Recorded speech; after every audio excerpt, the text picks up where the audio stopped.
is the founding director of Cannabis NYC. Our mayor asked her to step in and handle things for us. So, Dasheeda Dawson, please.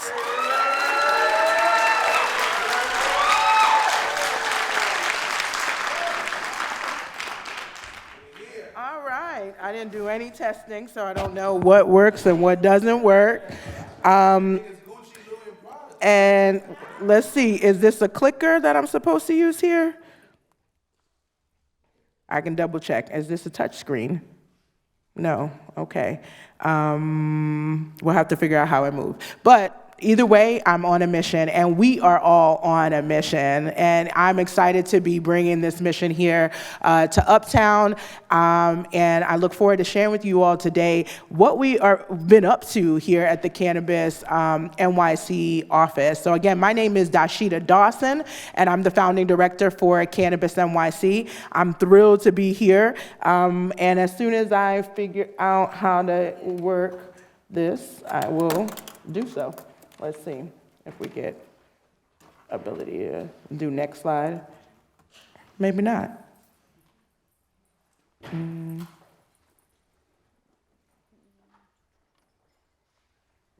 Let's go. All right, so you know, you got to figure it out sometimes.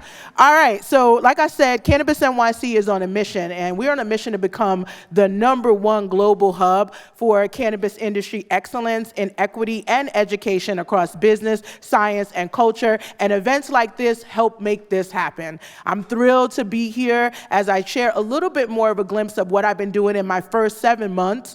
I can't believe 7 months have passed already in this role. As you may or may not know, Cannabis NYC launched as a direct initiative to lead the on-the-ground outreach, that's this work, public education, that's this work, business services, application support, and more for the city's developing industry.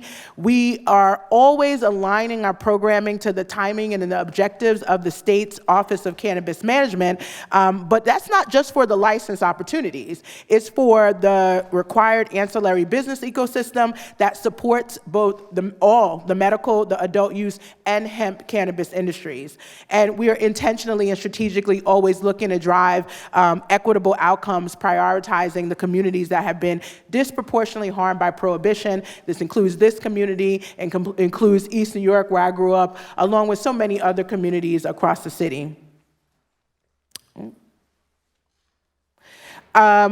What I've spent the last few months kind of really creating is a framework. How will we get there?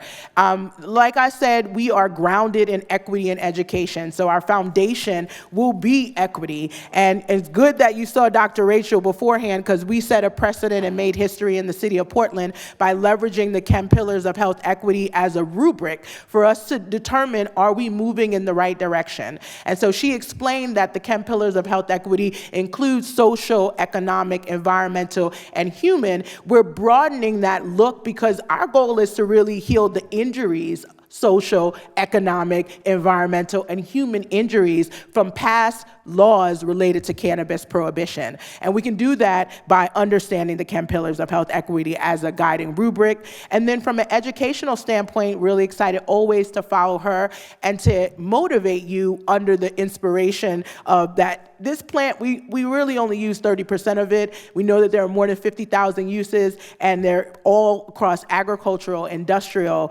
nutritional, medical, and spiritual, which is often left out, spiritual utilities as well. And we'll be delivering citywide education as a result of understanding the broad scope of education that needs to happen here.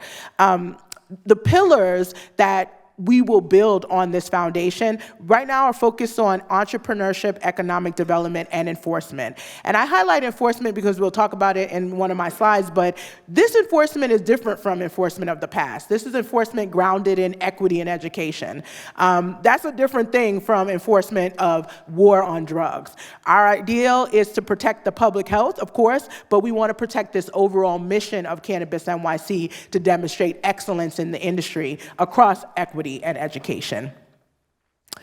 Now, if we want to be a #1 global hub, it kind of starts with being a hub in the city itself, and that's a large part of what I've been doing. This is a snapshot, really, of what we've been doing, developing an interagency hub of citywide resources and services that are primarily organized to ensure that we're developing this thriving, sustainable, and equitable cannabis industry. But like I said, that's a snapshot. Behind this snapshot are over 120 city leaders that I meet with on a weekly and bi-weekly basis that I've been organizing into multiple interagency work groups to tackle all of the areas across education, equity, entrepreneurship, economic development, and enforcement. And this kind of just shows you the universe in which cannabis touches. It isn't just about starting a business or opening a dispensary. It's everything from what does higher education look like and our research around cannabis as medicine, but also industrially and how we can use it in things like affordable housing, as well as what are we doing with our new enforcement? How are we ensuring that at the federal, state, and local level, we are actually baking equity in our enforcement and policy strategies? And so all of it is connected, and we are the hub. And all of these spokes of this wheel are constantly working together, but it's our job, my job, to ensure that the wheel is moving in the right direction. So like I said, the last few months we've been building, educating, and collaborating in coalition.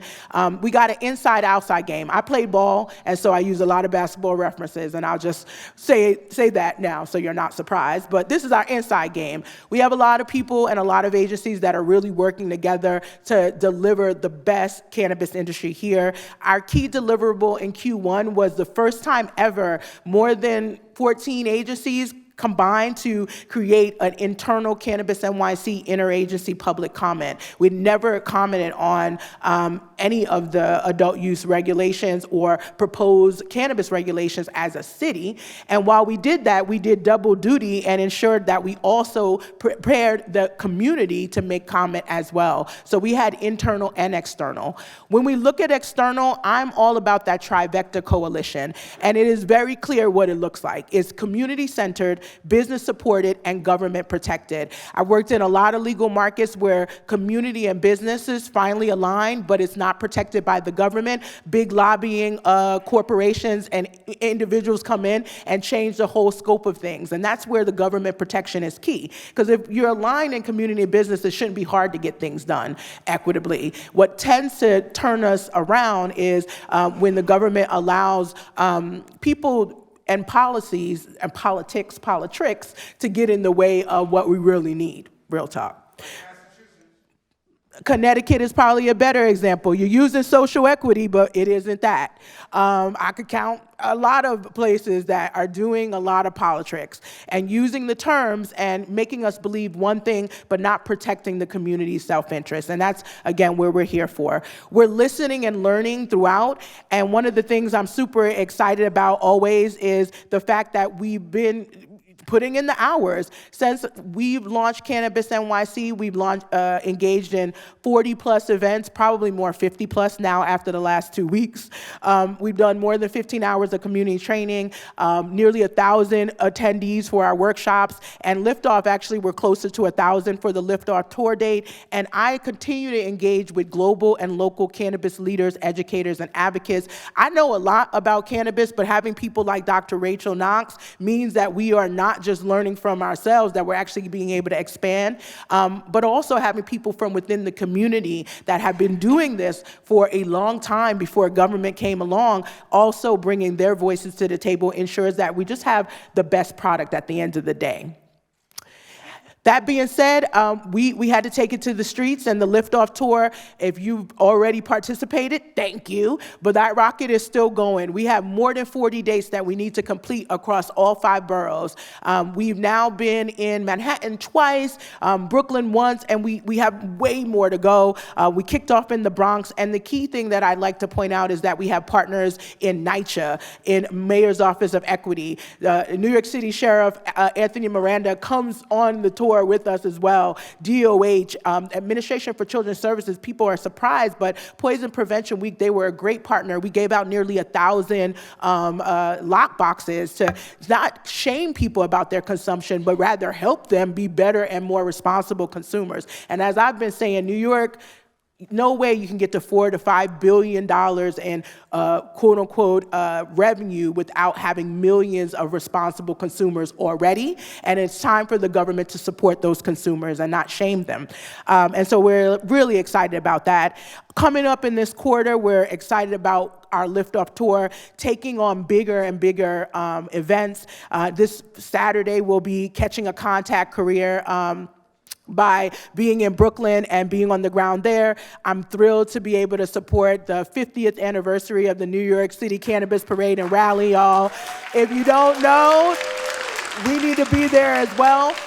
We'll be setting up as well what I call a command center for our rocket at the Jacobs Center for CWCBE, and then we'll be supporting the 3rd annual Juneteenth block party back up this way on June 22nd. We continue to work with NYCHA to get our dates squared away, but if you want us in your neighborhood, by the way, in Q3, our dates are gonna be very demand-driven. We've already gotten the request for a Spanish-only event. I'll be coming back to y'all, Happy Munkey, all right? Making sure we do it right. Shout out as well to the Latino Cannabis Association that has helped us in the past also reach a critical market that I feel is still being left behind as New York City takes off. And our rock is not leaving anybody behind. Real talk. I'm actively trying to take what we do in person to the digital realm because we know a lot of people are, looking for this information, and that means creating this digital publication that will launch this quarter. Cannabis education and events will be in it, and it's supported, again, inside-outside game. Interagency partners will share what they have, but we need our 5-borough coalition, that's y'all, of community, business, and government to also provide it. Ambassadors will be a key, important strategy as well. Shout out to the people that have been on this tour with me everywhere. Some of them you're seeing here in this picture. Our goal is really to keep ambassadors moving forward as they are the established leaders already in the coalition. And so we want to support them and bring them into the fold digitally and in person. Financing and business services have been really key, and we've supported nearly 1,000 that wanted to get information about CARD through many touch points, ultimately helping about 150 people get directed into the community organizations that were doing the work. And as we move forward, we're building the technical assistance and the supports for people to actually continue. There's requests around navigating city agencies and community boards, and we have designated SPS programs that have now been curated that will launch in Q3 that are designed specifically for cannabis entrepreneurs. I've been working every day since my first day to unlock capital that is from the city, and so more to come on that. But just know that we have that commitment from the mayor to support the efforts on the ground with financing as well. Career and workforce development. This summer, we're really pleased to launch our Exploration Summer Experience. This is 18 to 25 justice-involved youth. We'll have 3 cohorts of 2 weeks each. If you are looking to want to partner with us to be able to educate these youth, please reach out. We also have a study about equity, and we're already launching with the Mayor's Office of Criminal Justice with Block Power / Bud Power being able to place folks in our legal dispensaries as far as for their associate roles. This past week, we got to host the Cannabis Regulators of Color Coalition for the first ever annual members symposium. We had people from Hawaii, U.S. Virgin Islands, California, Illinois, Massachusetts, and New Jersey, New York, all join us in Brooklyn at the Navy Yard. The mayor joined us as well and declared April 14th New York City Cannabis Empowerment Day. We're thrilled to bring it to a national, right? And right now, we are finalizing our New York City Cannabis Policy Advisory Commission, which will be tasked with creating an annual policy report that directs City Council as well as the Mayor's Office on the way policy needs to shift in order to empower and support community and business in the cannabis industry. From a higher education and research perspective, we're on the board for the BMCC Lehman collaboration, but we also have engaged with all of the New York schools, like this one, that's doing education on the ground for communities. And this is just a quick glimpse at some of the things that New York City is actually leading on, despite our market just opening. I have to shout out LIM because they were the first in the country to offer a bachelor and master's in the business of cannabis as well. Yes, and then as I wrap this up, last but not least, you heard from Dr. Rachel Knox. I believe in the cannabis health equity movement, mostly because I came into this industry as a patient first, and I could not qualify for the medical program here. Partly, this is because internal to government, there's not enough knowledge about cannabis health equity. This week, Dr. Rachel yesterday educated a number of internal leaders within DOH, the Administration for Children's Services, Department of Buildings, people who need a different outlook on cannabis and need to understand it as medicine, which is, I think, community-wise, we get it, but if the government doesn't get it, the rules and the policies will still be jacked up, real talk, right? And so we're trying to educate internally to ensure that this doesn't happen, and we're partnered with ACAM to do so. Last but not least, everybody's been talking about enforcement, but I don't believe we can tell people not to do something without facilitating where they're supposed to be doing it and the legal way.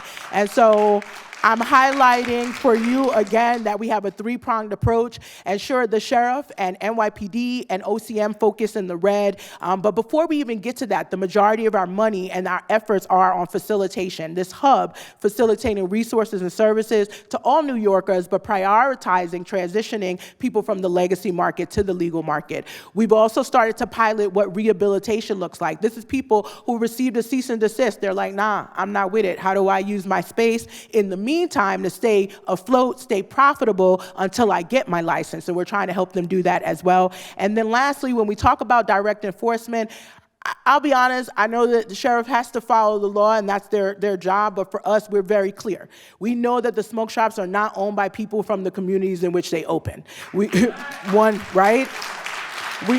We also know that we are confiscating illegal cigarettes, illegal vapes, as well as cannabis, and so they're not following any licensing rules at all, not just cannabis. They're using cannabis exactly as the marketing to get people in, and lastly, they're putting themselves in places that we don't want, which is near schools. And ultimately, while we do not want to be silent with youth around education of cannabis, because we need them to have a different relationship with this plant, right? We need them to know how to grow this. They need to know it as medicine.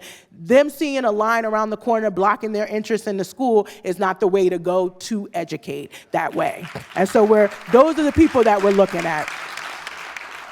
I'm gonna skip the New York State cannabis update because I don't work for the state, I work for the city, but I want to make sure y'all know where we at. We have 84 card licenses in New York City with only 4 stores open. That means 80 businesses have yet to get off the ground, and I'm taking it personally at this point, many of which, nearly half, have been trying to get off the ground for 5 months and counting. And so we are actively trying to work to counter any gaps that may exist here, but I do want you to know that we're expecting to get another set of regs. Let's get prepared, 5-borough coalition, because we're going to go right back at it. We're going to be breaking those down. We'll be hosting policy workshops again for us to be able to aggregate comments internally and externally.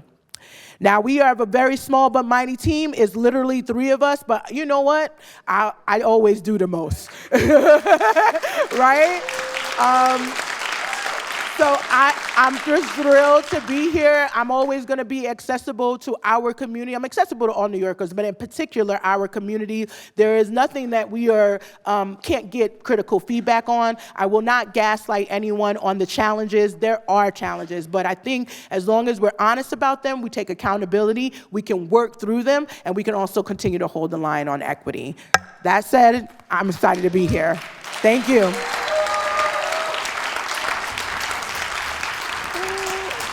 I don't know if